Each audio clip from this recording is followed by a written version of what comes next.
that's inevitable, that humans would project their hopes and fears upon the cosmos. The standard Hollywood attempts are to portray the extraterrestrials as red of claw and fang, pointed heads and nasty dispositions.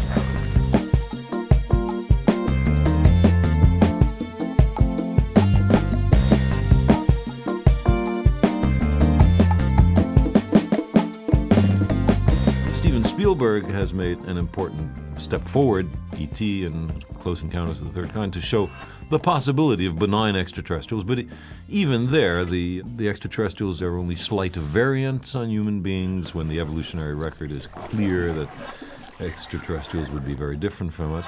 And also, they're not awfully smart, his extraterrestrials. Sweet but not smart. Sweet but not smart. Yeah. If you look at timescales, you realize that our civilization is the most backward civilization in the galaxy that could communicate at all, because we've just invented radio telescopes just a few decades ago. We had not the ghost of a chance of communicating with anybody else. So if we receive a message, it can't be from anybody less capable than we, because anybody less capable can't communicate at all. So it has to be somebody much in advance of us, and maybe as much in advance of us as we are in advance of the ants, say, or the worms. You, Carl Sagan, scientist, astronomer, enlightened man, you think that indeed there may be some sort of intelligence out there? May, surely may. We now realize an enormous number of planets, a range of planetary systems around nearby stars. So there's a lot of potential abodes for life. That's one thing. Then there's the question of organic matter, the carbon-rich complex molecules that are essential for the kind of life we know about are fantastically abundant. They litter the universe. We see them in asteroids and comets and the moons in the outer solar system, and even in the cold, dark spaces between the stars. So the stuff of life is everywhere. And then there's time. There are billions of years for biological evolution on all those worlds. There are many worlds that are much older than ours. So you put those together, lots of places, lots of organic matter, lots of time, and it seems very hard to believe that our paltry little planet is the only one that's inhabited. You know, the phrase you use about Earth people, us, we, are so benighted. The Earth is the ghetto of the universe. We're the ghetto of the universe. Well, in an extremely backward and obscure part of the Milky Way galaxy, we're 30,000 light years from the center of the galaxy. We're in the galactic boondocks.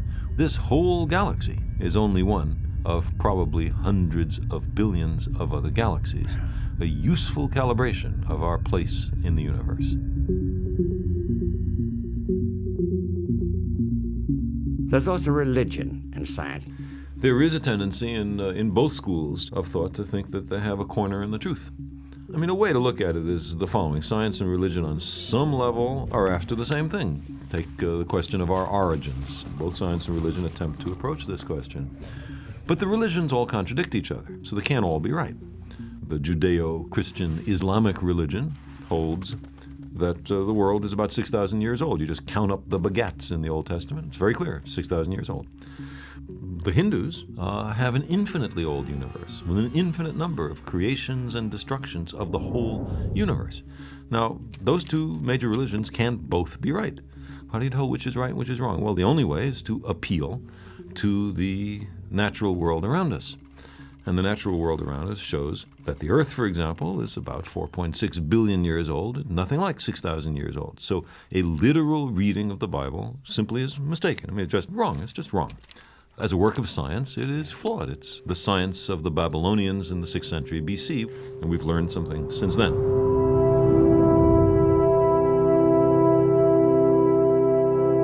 This special episode of Blank on Blank is supported by Squarespace. Whether your story is out of the ordinary or simply out of this world, you should tell it in an unforgettable way. With user-friendly tools and templates, Squarespace helps you capture your story with a captivating website. Start your trial today. Visit squarespace.com/blankonblank. Well, you quote Einstein, the cosmic religious feeling. He is religious in that sense. is the strongest, noblest motive for scientific research. So there's a religion of sorts that Einstein believed in. Right, but it's very different from most people's view of religion. Einstein talked about God, but for Einstein, God was little more than the sum total of the laws of the universe. And there was no hint of intervention in daily life, of the efficacy of prayer, of life after death, or any of those accoutrements of the Judeo-Christian Islamic religion.